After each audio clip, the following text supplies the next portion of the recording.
오늘은 무지의 길을 잃다는 제목으로 하나님 말씀을 나누도록 하겠습니다. 설교를 시작하면서 SNS에서 본 사진 한 장을 좀 보여드리도록 하겠습니다. 그리스 아테네의 한 거리에서 찍힌 한 남성의 뒷모습인데요. 그 티에 있는 문구가 참 인상적이었습니다. 이렇게 써 있습니다. Don't follow me, I'm lost too. 나를 따라오지 마세요. 나도 길을 잃었습니다. 이런 문구가 써 있는 것입니다. 실제로 길을 잃었다는 뜻은 아니겠죠. 재미를 위해서 쓴 문구인 것 같은데 이 문장에서 깊은 자기 성찰의 마음을 저는 발견을 합니다. 어쩌면 우리 모두가 길을 잃고 있는지도 모릅니다. 라는 메시지로 저에게는 다가왔습니다. 지금 내가 가는 이 길이 과연 옳은지, 인생의 바른 방향으로 나아가고 있는지에 대한 고민이겠죠. 내가 길을 잃었을지도 모른다는 자각은 사실은 인생의 중요한 지혜입니다. 그래야 조언도 구하고 방향을 조정하면서 옳은 길을 찾아 나아갈 수 있는 것입니다. 하지만 오늘 본문에 등장하는 사람들은 그런 자각조차 없이 엉뚱한 길로 가고 있었습니다. 바로 예수님 시대의 사두개인들입니다. 사두개인들은 당시 유대 사회의 상류층이자 지도층이었습니다. 그런데 그들은 참 신앙의 길을 알지 못하였고, 더 심각한 것은 자신들이 길을 잃었다는 것을 알지 못한 채 사람들로 하여금 나를 따라오시오라고 말하는 길 잃은 지도자였다라는 거예요. 저는 이 사두개인들의 모습을 통해서 그들이 어떻게 진리의 길에서 벗어나게 되었는지, 그리고 그 실패가 우리에게 어떤 경고와 교훈을 주고 있는지를 함께 살펴보려고 합니다. 이 말씀을 통하여서 우리가 참된 길을 알고 그 길을 따라 나아가는 지혜와 은혜를 갖추게 되기를 주님의 이름으로 축복합니다. 아멘. 자, 오늘 본문은 흔히 부활 논쟁으로 불리는 사두개인들과 예수님 사이의 대화를 담고 있습니다. 오늘 본문 18절의 말씀을 같이 한번 읽어볼까요? 시작. 사두개인들이 예수께 와서 물어 이르되. 자, 마가는 이 이야기를 소개하면서 먼저 사두개인들은 부활이 없다라고 주장하는 사람들이다라고 말해줌으로써 이 사두개인들이 단순한 질문이 아니라 논쟁을 목적으로 왔음을 알려줍니다. 사두개인들이 그 논쟁의 포문을 여는데 19절의 말씀도 같이 한번 읽어볼까요? 19절의 말씀 읽습니다. 시작. 우리에게 써주기를 어떤 사람의 형이 자식이 없이 아내를 두고 죽으면 그 동생이 그 아내를 취하여 형을 위하여 상속자를 세울지니라 하였나이다. 지금 사두개인들이 인용하는 말씀은 신명기 25장 5절에 있는 말씀인데 이른바 계대결혼법 또는 수혼법으로 불리는 말씀이거든요. 그 본문도 함께 읽어보고 제가 좀 설명을 드리겠습니다. 같이 읽습니다. 시작. 그중 하나가 죽고 아들이 없거든 그 죽은 자의 아내는 나가서 타인에게 시집가지 말 것이요 그의 남편의 형제가 그에게로 들어가서 그를 맞이하여 아내로 삼아 그의 남편의 형제된 의무를 그에게 다 행할 것이요. 자, 이것은 남편이 자식을 남기지 못하고 죽은 경우에 그의 형제가 형수와 결혼하여서 자손을 이어가라는 그런 말씀입니다. 두 가지 중요한 목적이 있는데 첫째는 그 형의 대가 끊어지지 않게 하기 위함이고 두 번째는 남편을 잃은 여성이 경제적으로 홀로 살아갈 수 없었던 그 사회 속에서 여성의 삶을 보호해 주기 위한 취지를 담고 있었습니다. 근데 사두개인들은 이 법의 본래 취지나 맥락은 무시한 채 부활이 없다는 것을 근거로 하는 이 도구로 사용을 하면서요. 아주 비현실적이고 과장된 설정을 하나 합니다. 20절부터 22절이 그 말씀을 하고 있는데 우리 한 절씩 교독해서 읽어볼까요? 제가 먼저 읽습니다. 7형제가 있었는데 마지가 아내를 취하였다가 상속자가 없이 죽고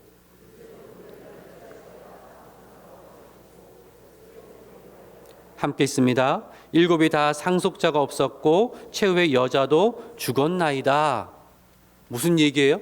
일곱 형제가 있는데 첫째부터 막내까지 결혼하면 자녀를 못 낳고 죽고, 그리고 또 결혼하면 자녀를 못 낳고 죽고, 일곱 형제가 다 그렇게 되었다라는 거예요. 현실적으로 불가능한 이야기를 지금 억지스럽게 가정을 세워서 이야기를 꺼내고 있는 거죠. 그러고 나서 묻습니다. 수원법에 따르면 그 아내는 계속 첫째, 둘째, 셋째, 넷째, 일곱째까지의 아내가 되는데, 그러면 부활한 이후에는 도대체 누구의 아내가 되는 겁니까? 아주 날카롭죠. 여러분 어떻게 답을 하시겠습니까? 첫째의 아내입니까? 막내의 아내입니까? 모든 형제의 아내입니까? 어떻게 대답을 하든 상당히 이상스럽습니다. 지금 사두개인들은 아주 교묘한 방법으로 예수님을 논리적으로 무너뜨리려고, 특별히 예수님이 가르치는 부활 교리를 무너뜨리려고 지금 하고 있는 것입니다. 그럼 예수님은 여기에 대해서 뭐라고 답을 하셨는가? 그 답변의 의미가 무엇인가를 설명드리기 이전에 사두개인들은 왜 부활을 부정했는가를 먼저 좀 이야기를 드릴게요. 사두개인들은 예수님 시대에 활동했던 대표적인 종교 정치 집단의 중에 하나였습니다.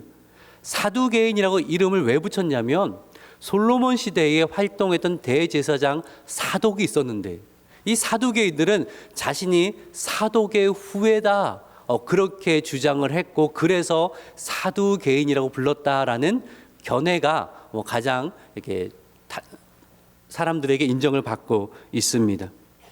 자, 이들은요 예수님 시대의 성전 권력을 장악하고 있었어요. 당시 유대 사회 중심이 성전이었는데, 성전의 권력을 장악하고 있었다는 것은 기득권이고 실세 계층이었다라는 거예요.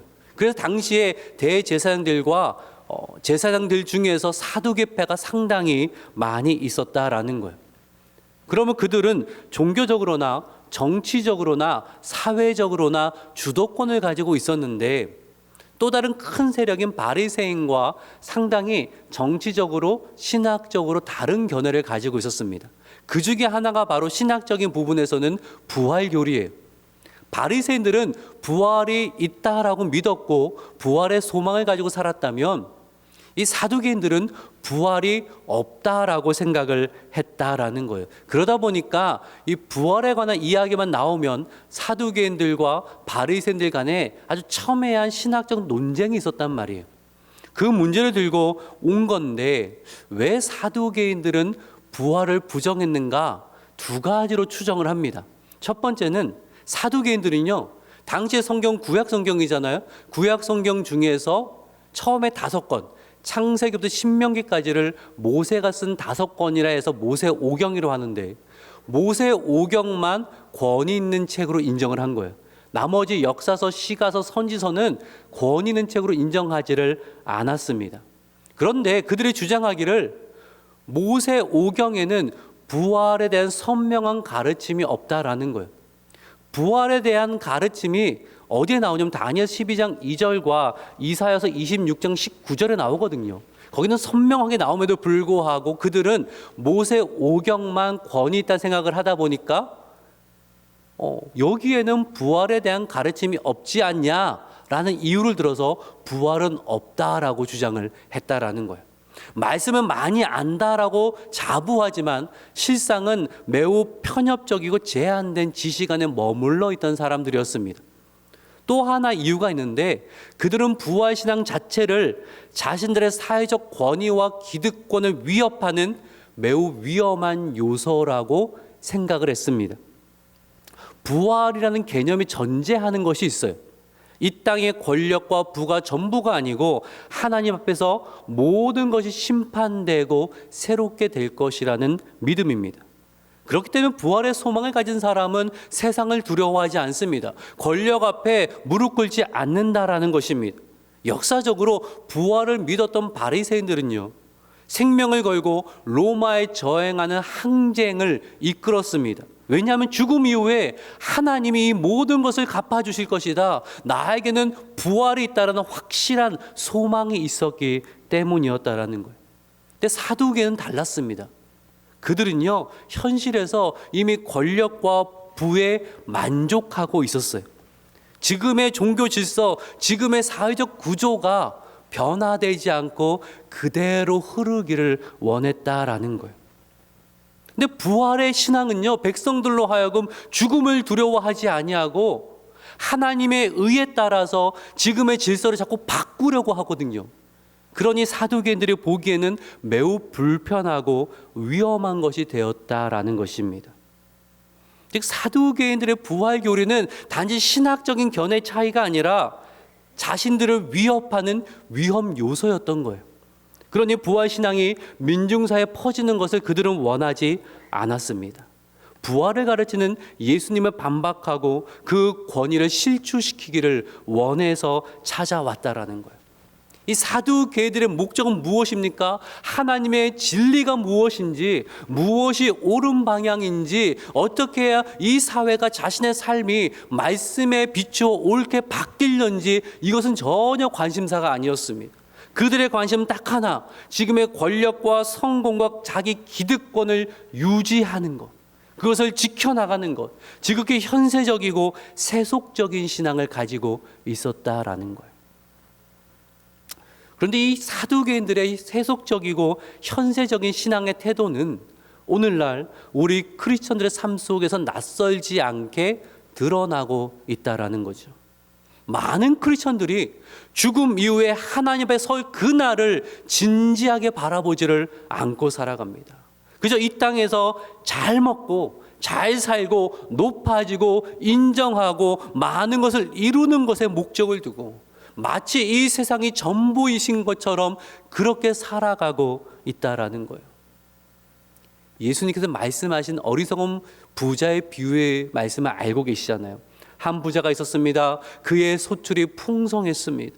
하나님이 주신 축복이었어요. 그러면 어떤 질문을 해야 됩니까? 하나님이 이렇게 많은 것을 나에게 맡기신 이유가 무엇일까? 나는 이것을 가지고 하나님의 뜻을 이루기 위해서 무엇을 해야 하는가? 이것을 고민하고 물어야 되는 거잖아요. 근데 이 부자는 어떻게 말합니까? 더 많이 쌓고 더 오랫동안 즐길 계획만 하고 있는 것입니다. 내 것을 유지하고 지키는 것만 관심이 있지 하나님 앞에 서서 드릴 답변을 준비하지 않고 있었다라는 거예요. 마치 이 세상이 전부인 것처럼. 그런 어리석은 부자에게 하나님 뭐라고 말씀하세요? 누가복음 12장 20절의 말씀입니다. 하나님은 이르시되 어리석은 자여 오늘 밤에 내 영혼을 도로 찾으리니 그러면 네 준비한 것이 누구의 것이 되겠느냐. 우리가 이 땅에 사는 동안 하나님께 주시는 복을 구할 수 있습니다. 구해야죠. 우리의 아버지가 되는데. 오늘 우리의 필요를 구할 수 있습니다. 하지만 현세주의적 신앙에만 머문다면 이 땅의 성공과 안락만을 추구하면서 말씀에 대해 변화되어져 변혁되어지는 것을 거부한다면 그러면 우리의 신앙은 오늘 본문의 사두개인의 신앙으로 변질될 수밖에 없다라는 거예요. 하나님의 뜻보다 나의 위치, 나의 기득권이 중요해지는 것입니다. 그리스도의 복음보다 내 현실의 안정과 편안이 훨씬 더 우선되어지는 것입니다. 그럼 어떻게 돼요? 예수님도 불편해지는 것입니다. 사랑하는 여러분, 이 땅의 것을 사랑하고 지키려는 그 마음을 우리는 내려놓을 수 있어야 됩니다. 마지막 때에 하나님 앞에 설 그날을 진지하게 생각하고 준비할 수 있어야 되는 거예요. 그런 지혜를 갖추기를 주님의 이름으로 축복합니다. 아멘. 오늘 본문에서 예수님은 세상을 사랑하며 기득권을 지키는 데만 몰두했던 사두개인들에게 이런 말씀을 하십니다. 24절의 말씀을 같이 한번 읽어볼게요. 시작. 너희가 성경도 하나님의 능력도 알지 못함으로 오해함이 아니냐. 그래서 오해하다라고 번역된 헬라어가 플라나오라는 단어인데요. 이 단어는 길을 잃다, 방황하다라는 뜻을 갖고 있어요. 24절에서는 이것이 수동태로 쓰였기 때문에 너희가 길을 잃게 되었다라는 거예요. 너희가 길을 잃게 되었다. 무엇이 사두개인으로 하여금 길을 잃게 만들었습니까? 그들이 하나님의 말씀과 능력에 대해 무지했기 때문이라는 거예요. 예수님께 여기서 설명을 하시는데 25절의 말씀을 같이 한번 읽어볼게요. 시작. 살아날 때에는 장가도 아니가고 시집도 아니가고 하늘에 있는 천사들과 같으니라. 자, 사두개인들은 부활의 개념을 어떻게 이해하려고 했어요? 자신들의 경험과 상식 안에서, 현재의 삶의 틀 안에서만 이해를 하려고 했습니다. 그러니까 그들이 인용한 수원법은요, 어떤 거예요? 죽음의 한계 안에서 들어있는 법이거든요. 가문의 생존, 여성의 보호 모두 죽음의 한계를 전제로 하고 있는 것입니다. 하지만 부활은 죽음을 넘어서는 것입니다. 하나님의 창조 능력으로 시작되어지는 완전히 새로운 차원의 삶이거든요. 더 이상 수원법이 필요하지 않는 것입니다. 더 이상 이 세상의 방식으로 관계를 맺어가는 것이 아닙니다. 이 땅에서 혈연 관계보다 더 친밀한 하나님의 가족으로서 영원토록 살아간다라는 거예요. 그러기에 우리가 가장 친밀한 사이가 어떤 사이예요? 부부관계는 아닌가요? 친밀한 사이가 아닌 것처럼 말씀 보시는데, 가족관계, 우리 가장 친밀하지만 하나님 나라에서는 더 친밀한 관계로, 새로운 관계로 다시 설정이 되어지고 그 가운데 온전한 기쁨을 함께 누리게 된다라는 거예요. 지금의 부부관계는 이 땅을 사는 동안만 유효한 겁니다. 할렐루야. 조금만 더 참으시면, 아니면 섭섭할 수도 있겠지만, 전혀 새로운 관계, 부활의 삶을 하나님 말씀하시는데 이들은 전혀 깨닫지를 못하고 있는 거예요. 왜요? 죽으면 끝이라는 그 인간의 생각 속에 갇혀 있는 거예요. 하나님의 능력, 죽음을 이기시고 사망 권세를 무너뜨리시는 부활의 능력을 그들은 전혀 알지 못하고 있는 거예요. 그러니까 하나님의 일하심을 세상의 틀에서만 판단하고 제약하고 그건 가능하다, 그건 가능하지 않다 재단하고 있었던 것입니다. 하나님의 능력을 전혀 알지 못하는 삶이었어요. 또한 그들은 하나님의 말씀에 대해서도 무지했습니다. 예수님이 그들을 믿는 오경의 말씀으로 부활의 교리를 가르치시는데 26절과 27절이에요. 26절 제가 있습니다. 죽은 자가 살아난다는 것은 말할진대 너희가 모세 책 중 가시나무 떨기에 관한 글에 하나님께서 모세에게 이르시되 나는 아브라함의 하나님이요 이삭의 하나님이요 야곱의 하나님이로라 하신 말씀을 읽어보지 못하였느냐. 같이 읽을까요? 시작. 산자의 하나님이시라 너희가 크게 오해하였도다 하시니라. 한 번 더 말씀해. 너희가 크게 오해하였도다. 너희가 길을 잃게 되었다. 왜냐하면 말씀에 대한 무지하기 때문에. 그러면서 출애굽기 3장 6절의 말씀을 인용하시는데 하나님께서 모세를 부르시면서 뭐라고 하셨냐면 나는 아브라함의 하나님이요 이삭의 하나님이요 야곱의 하나님이니라. 여기서 주목할 점이 있는데 모두 현재형이라는 거예요. 아브라함, 이삭, 야곱은 이미 오래전에 죽었습니다. 근데 하나님은 예전에 그들의 하나님이었다라고 소개한 것이 아니라 지금 그들의 하나님이다. 지금 그들의 하나님이다라고 말씀하고 있는 거예요. 그들은 육신으로는 죽었지만 하나님 안에서 여전히 살아있으며 하나님 지금도 그들과 인격적인 관계를 맺고 계시다라는 것입니다. 하나님은 산자의 하나님이시고 하나님은 부활의 하나님이시다라고 말씀하고 있다라는 거예요. 이 사두개인들의 가장 큰 문제는 하나님 말씀과 능력을 자신들의 지식과 경험으로 재단하고 제한하고 선별적으로 받아들였다는 거예요. 자기 기준 안에서 이해되고 마음에 드는 것은 맞습니다. 하지만 잘 이해되지 않고 내 마음에 들지 않는 것은 귀를 닫아버리는 거예요. 나는 하나님의 사람입니다라고 자처했지만 실상은 하나님의 말씀도 하나님의 능력도 알지 못하는 무지 가운데 살면서 결국 참된 신앙의 길을 잃어버린 사두개인의 어리석음을 우리에게 알려주고 있는 거죠. 그리고 본문은 우리에게 질문합니다. 당신도 무지로 인해 길을 잃지는 않았습니까? 하나님 말씀과 능력에 대해 알지 못하여서 우리도 나아갈 방향을 잃고 헤매는 자가 되지는 않았냐라는 거예요. 말씀을 많이 들었습니다. 알고 있다고 생각합니다. 나 말씀 많이 들었다고 말합니다. 설교 들으며 그래 나도 아는 이야기야 라고 그렇게 말합니다. 하지만 실제로는 말씀이 내 삶을 다스리도록 맡기지를 않는 것입니다. 여전히 나의 지식과 나의 경험을 앞세우니 말씀이 어떤 열매를 맺어가는지 전혀 알지 못하는 것입니다. 하나님의 능력을 믿는다고 고백하지만 정작 세상의 논리와 계산 앞에서 머뭇거리는 거죠. 현실을 따라 선택하면 나아가니 하나님의 능력이 무엇인지 전혀 알지 못하는 것입니다. 무지로 인해 혹 나도 길을 잃어버리지는 않았는가? 우리는 우리 자신을 돌아볼 수 있어야 된다라는 거예요. 롯의 이야기를 통하여서 오늘의 결론으로 나아가도록 하겠습니다. 창세기 12장에서 하나님은 아브라함을 부르시며 약속하시죠. 내가 너와 함께 하겠다. 너에게 복을 주겠다. 너를 존귀하겠다. 너를 승리하게 하겠다. 롯도 그 말씀을 함께 들었습니다. 그래서 고향을 떠나 가나안으로 향했거든요. 그러다가 어느 순간 롯은 엉뚱한 방향으로 발길을 돌려버렸어요.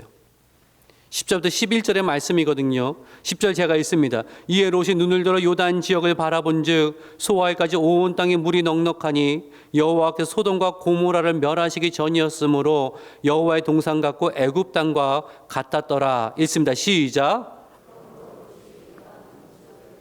동으로 옮기니 그들이 서로 떠난지라. 롯의 눈에 보인 것은 무엇이에요? 요단 땅의 풍요로움과 아름다움이었습니다.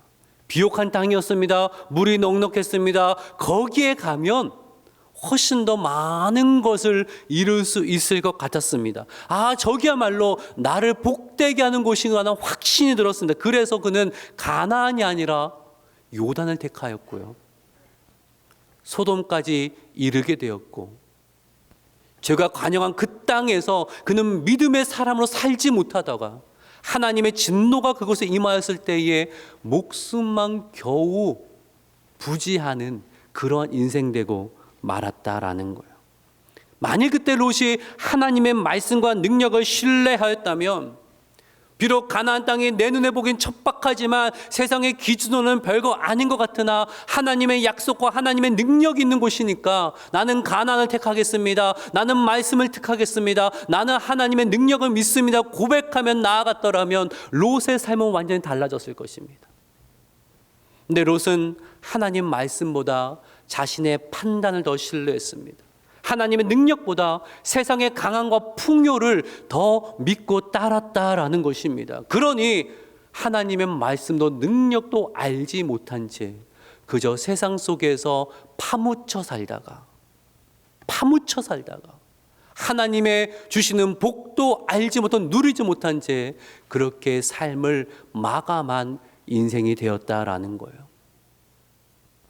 우리는 어떠합니까? 예수님은 사두개인들을 말씀하셨습니다. 너희가 성경도 하나님의 능력도 알지 못함으로 크게 오해하였도다. 너희가 크게 길을 잃고 헤매고 있구나. 혹시 우리에게 하시는 말씀은 아닙니까?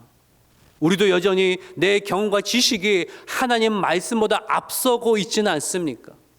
내 눈에 보이는 것, 계산적으로 보이는 것, 잡히는 것만 따라가고 있지 않습니까? 그러다 보니까 어느 순간 하나님으로부터 멀어져 있고 길을 잃고 방황하고 있지는 않습니까? 사랑하는 여러분, 오늘 주님은 길 잃은 우리를 다시 부르십니다. 말씀으로 돌아오라고 부르십니다. 하나님의 능력을 신뢰함으로 하나님을 따르는 자로 믿음의 삶을 살아가라고 나를 부르고 계십니다. 그 부르심 앞에 응답하는 저와 여러분 되기를 간절히 소망합니다. 하나님 우리를 승리의 길로 인도하십니다. 참된 축복의 길로 인도하십니다. 영광의 길로 인도하십니다.